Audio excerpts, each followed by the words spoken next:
안녕하십니까. 프라우드 코리아 TV 이현수입니다.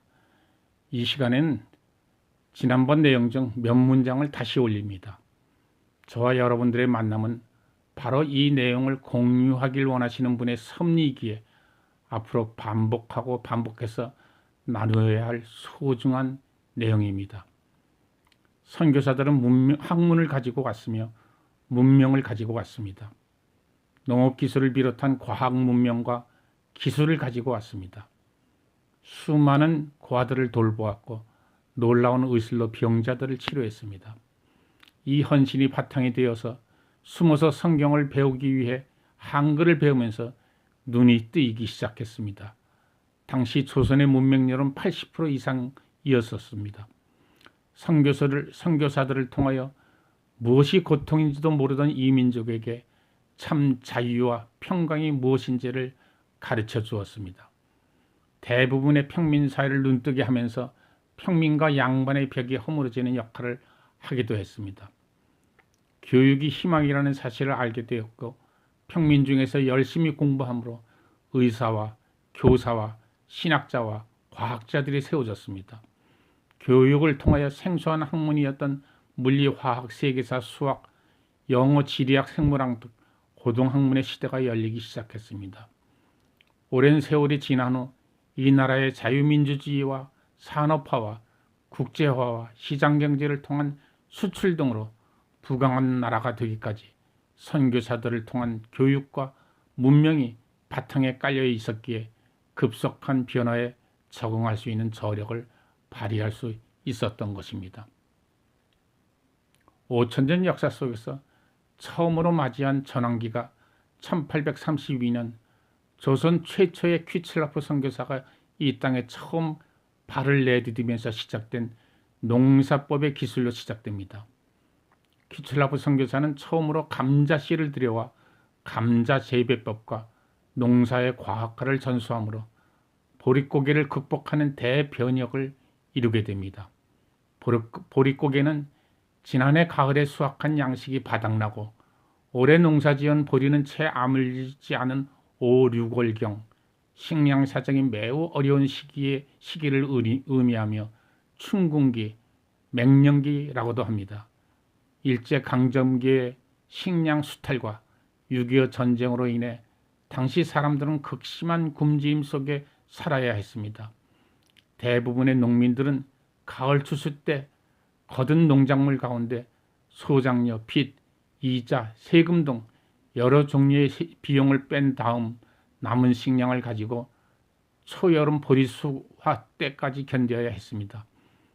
이러한 때 하지 감자는 빈민들의 굶주림을 해소시켜주는 큰 역할을 했고 가을 추수 때까지 식량 걱정을 덜 수가 있었습니다. 그리고 1865년 토마스 선교사로 시작한 순교 역사가 주기철 손영환 목사로 이어지면서 그때 많은 그리스도인들은 고난의 시기와 평화의 시기 경계에서 전환기를 맞이하며 혼란의 구렁텅이에 빠지게 됩니다.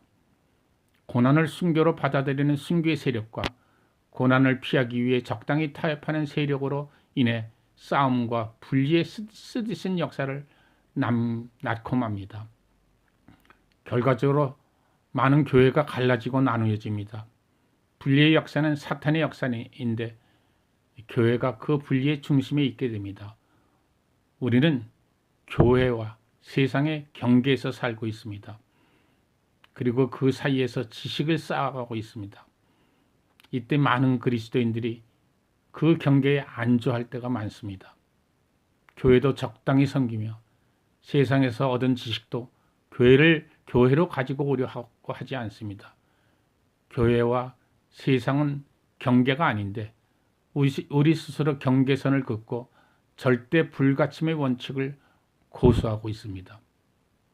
경계를 깨고 바른 길로 가야 합니다. 다시 말해서 교회에서 얻은 하나님의 방법으로 세상을 변화시켜야 합니다. 그러한 중요한 시기에 조선 땅에 선교사들을 보내주심으로 그들로 하여금 우상 곧 사탄의 세력에 저항하게 하는가 하면 한편으로 언도들을 비롯한 수많은 선교사들로 학문과 과학과 의술과 문명을 통하여 이 땅의 눈먼 자와 귀먼 자로 눈과 귀가 열리고 문맹자로 머리가 열리게 하는 역할을 감당케 하고 진리이신 예수님의 제자를 수없이 배출하기 시작하면서 대전환기를 맞게 되었습니다. 전환기 이후 100여 년이 지난 후에 괄목할 만한 경제 성장의 발판이 마련되었고 190년이 지난 지금 세계 10대 강국에 들어가게 하신 하나님의 뜻은 100여 년 동안 환난과 연단과 인내로 소망을 이루게 하신 주님의 이민족을 향하신 사랑의 결과인 것입니다. 그 100여 년 동안 이민족은 36년의 일제 식민지와 동족 상잔의 한국 동란과 이로 인한 남북 분단과 자유수호와 민주화로 이어진 투쟁과 환란의 역사였습니다. 그 환란을 인내케 하심으로 정금같이 연단한 결과는 경제대국은 물론 복음의 중심국가로까지 우뚝 세워지게 하여 주신 것입니다. 그런데 경제가 성장함으로 국격이 높아짐으로 환란과 연단과 인내로 세워진 이 나라가 소망을 잃어버리고 있습니다. 어떻게 얻은 소망입니까? 순교자의 피로 얻어진 소망을 우리 스스로 차버리고 있습니다. 교회와 교회 지도자들과 많은 성도들이 오히려 세상의 근심거리가 되었습니다.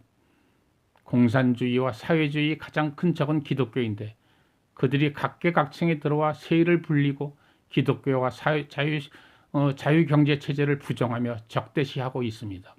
뿐만 아니라 그들은 우리 정부의 정통성을 인정치 않고 5천년 역사에 늘 우리 민족을 괴롭혀온 중국과 6.25 전쟁으로 수백만을 죽인 김일성을 찬양하고 기독교 정신에 입각한 정부를 세운 이승만 초대 대통령과 자유를 지켜주기 위해 해방 후 지금까지 우리나라의 동맹국인 미국을 배척하고 있습니다.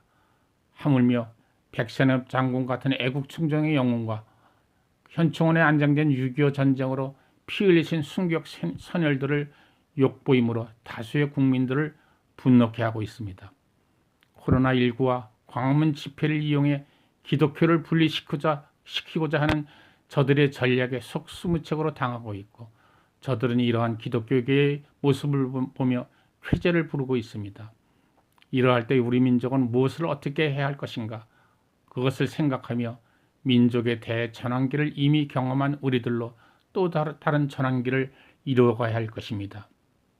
아프리카의 광야에 사는 들소떼들에게 사자 한 마리가 달려듭니다. 수백 마리의 저 들소들은 한 곳으로 향하여 떼지어 도망가지만 결국 제일 약한 들소 한 마리가 사자에게 잡혀 먹히게 됩니다. 만약 그때 수백 마리의 들소떼들이 죽어가는 한 마리의 들소를 구하기 위해 한 마리뿐인 사자에게 달려든다면 들소떼에 의해 사자는 짓밟혀 죽게 될 것입니다. 그러나 들소 중 어느 한 마리도 죽어가는 자신의 형제를 거들떠보지도 않습니다. 같이 도망하는 옆의 동료들조차도 그들에게는 관심의 대상이 아닙니다. 분리의 역사는 사탄의 역사인데 기독교가 왜 그럴까? 누구를 옹호하자는 것도 누구를 편드자는 것도 아닙니다. 서로가 싸우면 누가 가장 좋아할까? 참으로 걱정이 되네요. 한 사람이면 패객권이와 두 사람이면 맞설 수 있나니 세겹절은 쉽게 끊어지지 아니하느니라. 이 중요한 시기에 주님의 공동체가 세겹절로 뭉쳐진다면 새로운 역사가 주님의 뜻하신 대로 이루어질 것입니다. 지난 100년 순교의 역사가 수천 년 우상 숭배 역사를 바꾸어 놓았습니다. 그렇다면 앞으로 주님 오실 때까지 하나님이 통치하시는 역사를 지키기 위해 어느 정도의 시기 동안 회개와 결단을 하여야 할까? 흔히들 앞으로 10년이 수백 년 아니 수천 년을 좌우할 것이라고 합니다. 10년 동안 우리의 하나님을 향한 정체성이 변화되지 못하면 성벽이 무너진 이스라엘처럼 설령 전쟁이 없더라도 포로나 노예 생활을 하지 않더라도 비록 생활은 더욱 부해질지라도 차별금지법으로 우상들이 때로 몰려와 하나님의 교회를 부정하고 동성애자와 성전한 자들 그리고 낙태 허용 등으로 얼룩진 인간들의 영혼은 황폐해질 수밖에 없을 것입니다. 그러기에 앞으로 10년을 바라보는 시급이 곧 새로운 전환기인 것입니다. 이제 새로운 전환기를 우리 모두 결단의 기도로 시작하여야겠습니다.